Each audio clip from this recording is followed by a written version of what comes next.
I once carried 4 extra pounds of food for no reason. Then on another trip, I ran out of food halfway up the canyon. Both sucked for opposite reasons.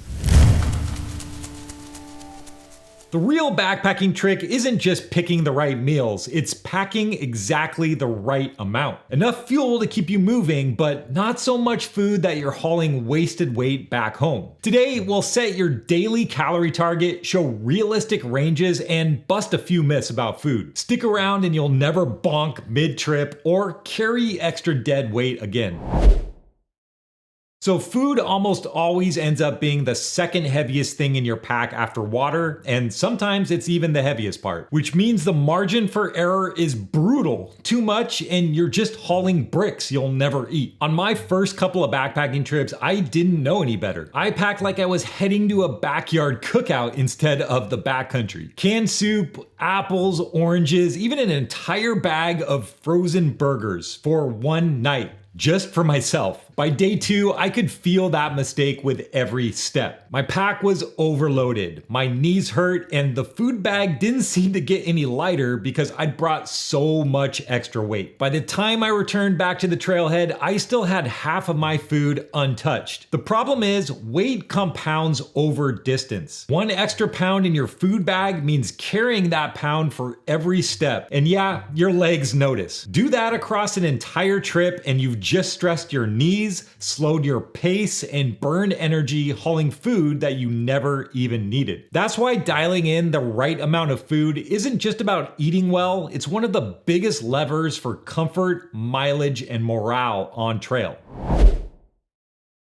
And while hauling extra food is annoying, running out? That's a whole different problem. I found that out on a midsummer trip in Yosemite. I was hammock camping on that trip, which meant I had to hunt for 2 trees each night. And because it was a summer weekend, the park was packed with backpackers. I ended up burning extra hours each afternoon hiking around, searching for a spot that wasn't like 5 feet from another group of campers. And that ended up stacking on a ton of miles that I hadn't planned for. Those extra miles meant extra burned calories, and by day 3, I had pretty much eaten through my entire food supply. And here's the thing, most backpackers actually underestimate how many calories they burn on a typical trip. Because it's not just the miles that burn calories, it's also setting up camp, filtering water, collecting firewood, organizing gear, even taking your pack on and off throughout the day. All of it adds up. That's why you'll often hear about this term called hiker hunger, especially in the thru hiker communities, that shows up a few days into a trip. I don't mean to burst any bubbles, but it isn't actually some mystical trail phenomenon. It's usually because hikers are unintentionally stacking days after days, hiking in a caloric deficit without noticing it.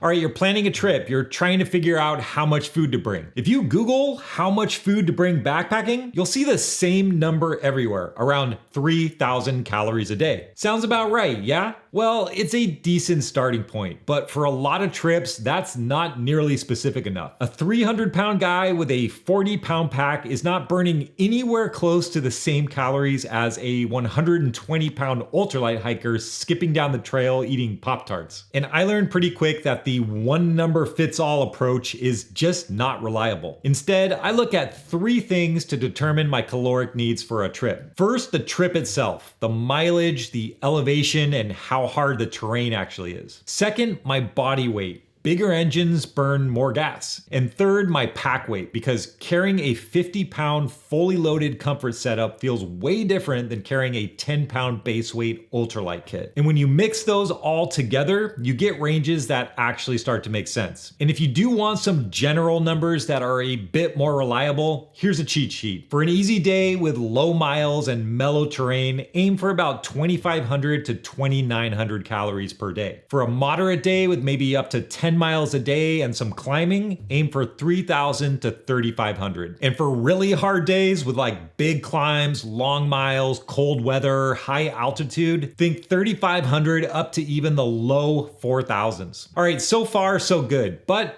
Here's the problem. Those are still averages. I'd look at those numbers and still wonder, am I actually packing the right amount, or am I gonna end up rationing oatmeal on day 3? So when I plan my trips, I prefer to use online calorie calculators. Except there's not a lot of good ones out there for backpacking. Some are a bit too simple, just like multiply your weight by whatever, and others made me feel like I needed to pour a cup of coffee just to get through entering all the data they required before they'd finally spit out a number. So I made my own. The StepMassive backpacking calorie calculator is built just for this. It's hyper specific to backpackers. You can start by just entering a few quick figures to get a general estimate of your trip calories. Or if you really want to nerd out, you can go deeper into the advanced options and add extra details to get you a super specific number. Either way, it gives your total trip calories, how much you're burning per mile or per hour, and even an estimate of how much your food should weigh, assuming you chose calorically dense food. This is the calculator I now use before every trip, and if you want to try it for yourself, it's free and the link's below.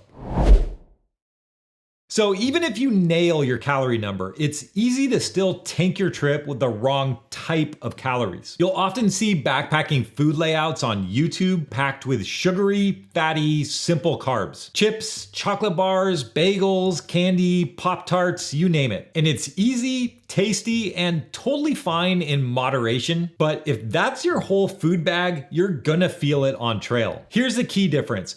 Complex carbs give you long-lasting energy. Think whole grain breads or muffins, rolled oats, or whole wheat tortillas. Those will keep your tank steady for hours. Simple carbs, however, give you quick bursts. Candy, gummies, that Snickers bar at the bottom of your pack, they burn fast and crash fast. And there's nothing wrong with them. Simple carbs have their place, like right before a steep climb or when your morale is tanking at mile 10 and you just need a jolt to keep moving. But you don't want your entire food system to be simple carbs. And macronutrients matter as well. My own rule of thumb for myself is 50% of my calories from carbs, 25 from fat, and 25 from protein. Now, that's a little higher on the protein level, which is what I like, but the point isn't to hit an exact ratio every day. It's basically just to keep a good balance of carbs, fat, and protein, so your body has both quick fuel and steady fuel, plus enough protein and fat to back it up. And remember, calorie density matters too. The difference between 100 calories of beef jerky and 100 calories of, say, canned soup can be huge in how much they actually weigh in your pack. Dial that in even halfway right and your food bag shifts from random snacks I grabbed at the grocery store into an actual system that fuels your miles. So that's the balance, bringing enough fuel to keep you moving strong without hauling half that food bag back to your car. And again, if you want to dial in your exact numbers, feel free to use my backpacking calorie calculator that I'll link below so you can dial everything in exactly for your specific trip. And if you want to check out my own backpacking food list of everything I bring on my own backpacking trips, you can check out the details right here. So take some time to dial in your food on your next trip, leave the canned soup at home, and I'll see ya